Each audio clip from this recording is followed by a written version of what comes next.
G'day folks, it's DIY Guy 123 here, bringing you another do-it-yourself video on how to get over a problem with car heat shields. So today we've got a 2008 Mazda 3 car. I've seen underneath 3 of these Mazda 3s lately. Every one of them has the same problem. There's this fabric-y stuff hanging down.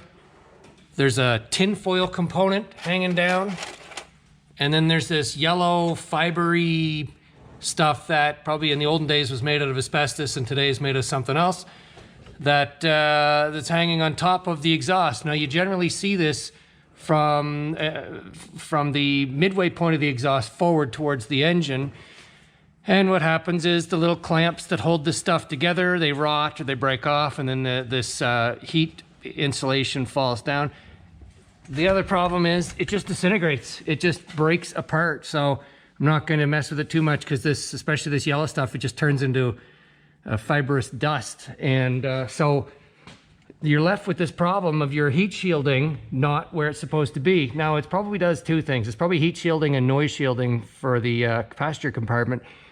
Well, I priced it out and it's multiple hundreds of dollars to get the 2 pieces of this fibery blanket heat shielding. And I wanted to come up with another solution that certainly was more cost effective. I was tempted to just leave it off all the way, and I talked to 3 automotive shops and they said, yeah, we just tear it off and throw it away. But at the same time, I looked after I got the remnants of it away and I could see the close proximity for the brake lines and the fuel lines to the exhaust, and also the shift cables are up there and they're rubber coated and they're only a few inches from the exhaust, from the catalytic converter in fact. So for that reason I thought, you know what, it's probably best to try to provide some protection. I'm not going to rebuild with a fibrous blanket type.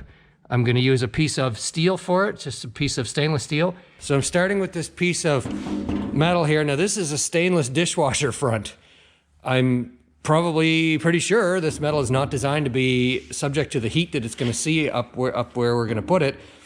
But I'll try it and see what happens. So the next thing to do is to remove the exhaust system. I'm not going to talk about how to do that on this car. I've got another video that I will, if you search my other videos, you can see it on how to remove the exhaust on a Mazda 3.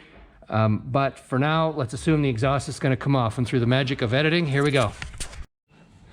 Okay, folks, so you can see here that I have actually 2 heat shields created. One is the one that's further back. Just its purpose is only to cover these brake and fuel lines right here. And it fits underneath this one, and that way any road debris and dust likely won't get, you know, it'll act as a, this won't act like a shovel basically to collect all that stuff since it's overlapped by this upper shield. Now this upper shield, and I want to highlight on this, it's a Kenmore heat shield. Yes it is, because this came off of a Kenmore stainless dishwasher. So this is a door off a stainless dishwasher. I took a long time to form this just because I don't have a lot of experience bending metal like this and contouring various shapes. There's so many planes to work with. What I had to worry about though is I wanted to make sure that at no point does this touch the brake lines or the fuel lines, because it would rub against them.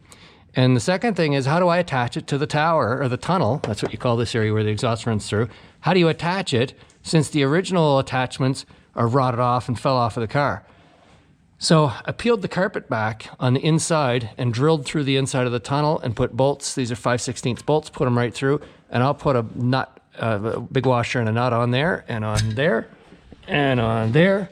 And then there's another one right up. Where is it?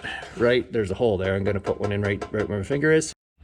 Okay, so here we are looking at the last video before I put the exhaust back on. This is for the heat shield here, and as you can see, I've bolted through the tunnel in 4 spots for this piece, and then 3 spots, 1, 2, 3 here, and then 1 up there.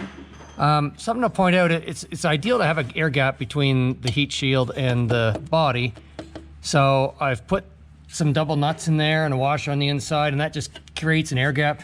There's an air gap here. I know that there's no air gap between these 2 pieces, so there is some, you know, thermal conductivity between there and there and there and there. I'm not worried about that so much. I also, before I tighten it all up, I stuffed the last of that yellow fibrous stuff up there. Actually, every bit of it, that black fabric, everything just got jammed up there to protect the shift cables. And the fuel lines, you can see there's even the tin foil I jammed up there too, and there's some of the fiberglass. So good luck with your do-it-yourself projects. If you found this helpful, please subscribe and give me a thumbs up. See ya.